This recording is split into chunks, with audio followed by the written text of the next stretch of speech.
ஆரம்பிக்கலாண்ணா.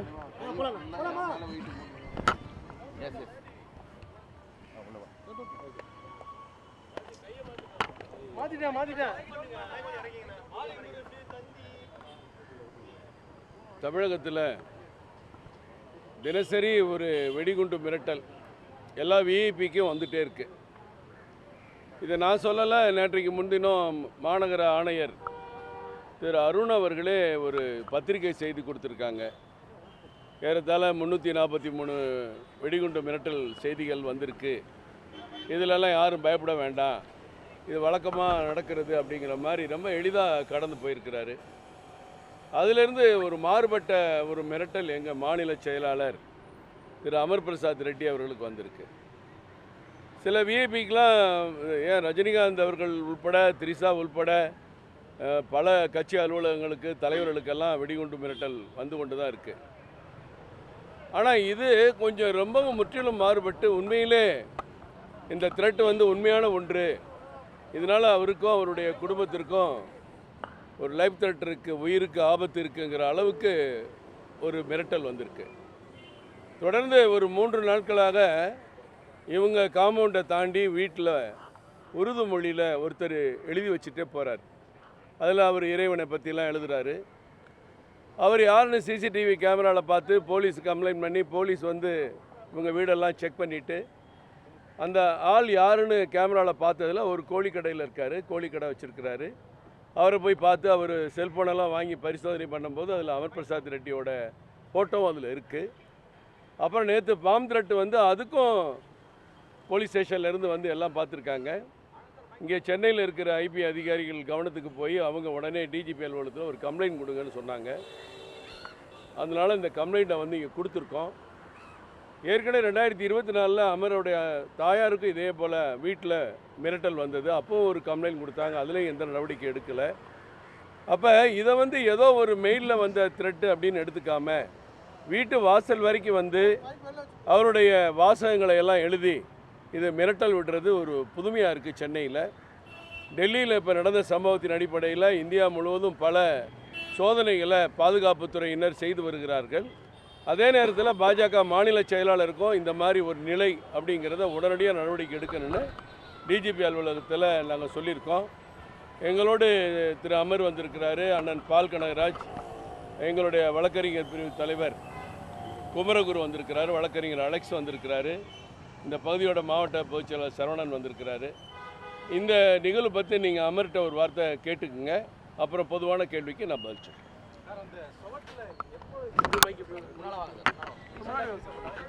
இந்த 10ஆம் தேதி வந்து 10ஆம் தேதி வந்து எழுதுறாங்க, செவுத்தில் வந்து எழுதுறது. அது சிசிடிவி ஃபுட்டேஜ்லேயே வந்து அது இருக்குது. அதை வந்து போலீஸ் வந்து டிஸ்க்ளோஸ் பண்ண வேண்டாம் வெளியில் அப்படின்னு சொல்லி சொன்னாங்க. அந்த ஃபுட்டேஜ் மட்டும் வெளியில் கொடுக்க வேண்டாம், அந்த நபரை வந்து நாங்கள் விசாரிச்சுட்ருக்கோன்ட்டு. அவர் வந்து இது வந்து தொடர்ந்து ஒரு வாரமாக 2 வாரமாக எழுதிட்டுருக்கேன்றது போலீஸ்கிட்ட சொன்னதாக வந்து போலீஸ் சொன்னாங்க. எதுக்காக எழுதுனீங்க அப்படின்னு சொல்லி கேட்கும் பொழுது, எனக்கு அது பழக்கம். அப்படின்னா நீங்கள் மற்ற வீட்டுக்கு போகிறீங்களா, அங்கே எழுதுறீங்களான்னு கேட்குறதுக்கு அமைதியாக இருந்திருக்கிறாரு. அப்புறம் நேற்று ஐபி அதிகாரிங்க நேற்று 1 மணிக்கு வந்து சென்ட்ரல் ஐபி வந்து விசாரிக்கும் பொழுது அவருடைய செல்ஃபோனை வாங்கி பார்க்கும் பொழுது என்னை வந்து தெரியவே தெரியாதுன்ட்டு இருக்கார். ஃபஸ்ட்டு போலீஸ்கிட்ட, தமிழ்நாடு போலீஸ்கிட்ட என்ன தெரியாதுன்ட்டார் ஃபஸ்ட்டு. அப்புறம் ஐபி வந்து விசாரிக்கும் பொழுது அந்த செல்ஃபோனை வாங்கி பார்க்கும் பொழுது என்னுடைய புகைப்படம், என்னுடைய ஃபோட்டோ, நான் நடக்கிற மாதிரி இருக்கிற ஒரு ஃபோட்டோ அவர் வந்து வச்சுருக்கிறார். இது ஏன் உன் செல்ஃபோனில் இருக்குது அப்படின்னா, கஸ்டமரு அதனால் வச்சுருக்கேன், நீ தான் இவர் யாருன்னே தெரியாதுன்னு சொன்னியப்பா, நீ இவருடைய ஃபோட்டோ நீ ஏன் வச்சுருக்கேன்னா அதுக்கும் அமைதியாக இருந்திருக்கிறாங்க. அதனால் வந்து நேற்று காலையில் எனக்கு ஐபியிலேருந்து ஃபோன் பண்ணாங்க. எங்களுடைய மாநில தலைவர் அண்ணன் நயனார் நாகேந்திரன் அவர்களுக்கும் ஃபோன் பண்ணியிருக்கிறாங்க. அவர் உடனடியாக எங்களுடைய மாநில துணைத் தலைவர் அண்ணன் கருணாகராஜன் அவர்களுக்கும், மாநில துணைத் தலைவர் அண்ணன் பால் கனகராஜ் அவர்களுக்கும், அண்ணா முன்னாடி வாங்க, பால் கனகராஜர் அவர்களுக்கும் ஃபோன் பண்ணி நீங்கள் உடனடியாக டிஜிபி கிட்ட கம்ப்ளைண்ட் கொடுங்கன்னு சொல்லி எனக்கும் சொன்னார். நீங்கள் கூட போய் அவங்க இது பண்ணுங்க அப்படின்ட்டு. ஸோ கம்ப்ளைண்ட் நம்ம கொடுத்துருக்கோம், அந்த மார்க்கிங்கும் அங்கே கொடுத்துருக்கோம். சிசிடிவி ஃபுட்டேஜ் அதுவும் வந்து நம்ம வந்து ஹேண்ட் ஓவர் பண்ணியிருக்கோம். சிசிடிவி ஃபுட்டேஜும் நம்ம ஹேண்ட் ஓவர் பண்ணியிருக்கோம். இது 2024 எங்கள் மதர் மார்க்கெட்டில் நடக்கும் பொழுது, ஒரு மளிகை கடையில் இருக்கும் பொழுது, அப்போ வந்து பைக்கில் வந்து 2 பேர் த்ரெட்டன் பண்ணுறாங்க. அப்போ நான் கம்ப்ளைண்ட் அம்மா வந்து கம்ப்ளைண்ட் கொடுக்குறாங்க. இதே மாதிரி டிஜிபிக்கும் ஹோம் செக்ரட்டரிக்கும் அம்மா வந்து ஒரு கம்ப்ளைண்ட் கொடுக்குறாங்க. கொடுக்கும் பொழுது ஸ்டேட் போலீஸ் வராங்க. வீட்டுக்கு வந்துட்டு என்ன சொல்கிறாங்க, சார் உங்களுக்கு த்ரெட் இருக்குன்னு எங்களுக்கு தெரியும், ஆனால் உங்களுக்கு ஃபேவரபுளாக நாங்கள் எழுதணுன்னா எங்களுக்கு ப்ரமோஷன் இருக்குது, இதுதான் அவர் யூஸ் பண்ண எக்ஸாக்ட் வார்த்தை. சொல்லிவிட்டு அவர் போயிட்டார். சரி, அடுத்தது எங்களுக்கு இந்த யாத்திரைலாம் இருந்தது, அண்ணாமலை அவருடைய யாத்திரைலாம் இருந்தது, அதை நான் விட்டுட்டேன். ஆனால் இப்போ இந்த மார்க்கிங், அதாவது என் வீட்டில் மட்டும்தான் போட்டிருக்காரு அந்த மார்க்கிங். அவர் எத்தனையோ கடைக்கு போகிறாரு, ஆனால் அங்கெல்லாம் வந்து எத்தனையோ வீட்டுக்கு போகிறாரு, அங்கே போடலை. என் வீட்டில் மட்டும் தொடர்ந்து 4 இடத்துல போட்டிருக்காரு. எக்ஸ் மார்க் போட்டிருக்காரு, அரபு மொழியில் எழுதியிருக்காரு. அவருக்கு பெருசாக எழுத படிக்க தெரியாதுன்னு சொல்லி கிளைம் பண்ணுறாங்க. ஸோ அதனால் நம்ம டிஜிபி கிட்ட இது இன்வெஸ்டிகேட் பண்ணி எனக்கு அடிஷ்னல், எனக்கு வந்து ஒரு எனக்கும் என்னுடைய ஃபேமிலிக்கும் நீங்கள் அடிக்குவேட் செக்யூரிட்டி கொடுக்கணும். ஏன்னா இது தொடர்ந்து நடந்துக்கிட்டே இருக்குது. இப்போ என் வீட்டு வரைக்கும் வந்திருக்கிறாங்க, என் வீட்டு வரைக்கும் வந்திருக்காங்க. உங்களுக்கு டெல்லியில் நடந்த சம்பவம் தெரியும், தமிழ்நாட்டிலேயும் பல இடத்துல வந்து உங்களுக்கு தெரியும் பாம் பிளாஸ்ட் வந்து இது நடந்திருக்கு. இதுக்கு முன்னாடி பாஜகவில் இருந்த மிக மூத்த தலைவர்கள் இது போன்ற எக்ஸ்ட்ரீமிஸ்ட் ஆக்ஷன்ஸ்க்கு உயிரை வந்து பலி கொடுத்துருக்குறாங்க. அதனால் ஒரு முன்னெச்சரிக்கையாக வந்து டிஜிபிக்கு வந்து இப்போ கொடுத்துருக்கோம். அவங்களும் ஆக்ஷன் எடுக்கிறேன்னு சொல்லியிருக்கிறாங்க. இதுதான், வேறு தான் நீங்கள் சிக்கன் கடையில் இருக்கார், சிக்கன் கொடுக்கறதுக்கு வராரு அவர். சிசிடிவியில் பார்த்தேன் நான். அது அடிக்கடி அவங்க பண்ணுறதில்ல. ஏன்னாங்க இப்போ நார்மலாங்க உங்களுக்கு மார்க்கெட்டில் மட்டன் கடை சிக்கன் கடை யார் வச்சுருப்பாங்கன்னு உங்களுக்கு தெரியும், அதில் என்ன இருக்குது. பட் ஆனால் இந்த மார்க்கிங் வந்து அவர் போடுறது கண்டினியூஸாக 4-5 வாட்டி போட்டிருக்காரு. அது சிசிடிவி ஃபுட்டேஜில் கிளியராக போலீஸ் வந்து ஐடென்டிஃபை பண்ணி, அது சஸ்பெக்ட் இருக்கிறதுனால தான் கூப்பிட்டு விசாரிக்கிறாங்க. ஸ்டேட் போலீஸ் கூப்பிட்றாங்க, சஸ்பெக்ட் இருக்கிறதுனால தான் ஐபியும் உடனடியே வந்து விசாரிச்சுட்டு இருக்காங்க. அந்த இன்வெஸ்டிகேஷனில் நான் போக விரும்பல. அப்புறம் அதே போல் அவர் வந்து சிக்கன் கடை வச்சுருக்காரு இல்லைங்களா, அவருக்கு 2 அண்ணன் தம்பிங்க, அவங்க எல்லாம் ஒரு இடத்துல வேலை செஞ்சுட்டு இருக்காங்க.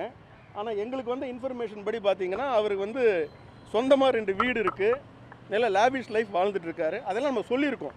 அதெல்லாம் நீங்கள் கொஞ்சம் இன்வெஸ்டிகேட் பண்ணுங்கள். எங்கேருந்து ஃபண்டிங் வந்திருக்கு, கோழி கடை நடத்துகிறாரு, 2 வீடு எப்படி வச்சிருக்கிறாரு, எங்கேருந்து ஃபண்டிங் வந்திருக்கு, இதெல்லாம் நீங்கள் கொஞ்சம் விசாரித்து உடனடியாக ஆக்ஷன் எடுத்து எனக்கும் என் ஃபேமிலிக்கும் நீங்கள் ப்ரொடெக்ஷன் கொடுக்கணும் அப்படின்றத நம்ம கேட்டுருக்கோம்.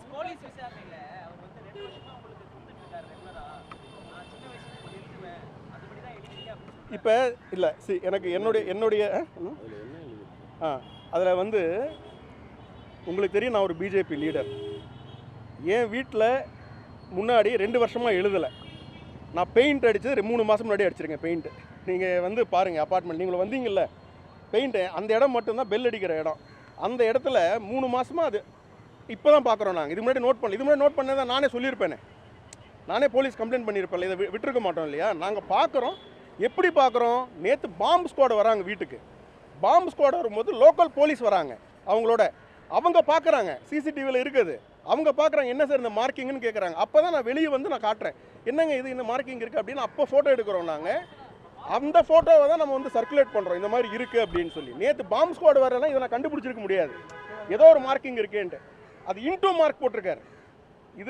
இந்த மாதிரி தான் வந்து மார்க் பண்ணுவாங்கன்றது இன்டெலிஜென்ஸில் இருக்கவங்களுக்கும் ஐபியில் இருக்கிறவங்களுக்கும் தெரியும். அதனால் வந்து அதை ரொம்ப டீப்பாக உள்ளே போக விரும்பல. அவங்க இன்வெஸ்டிகேட் பண்ணிகிட்டு இருக்காங்க.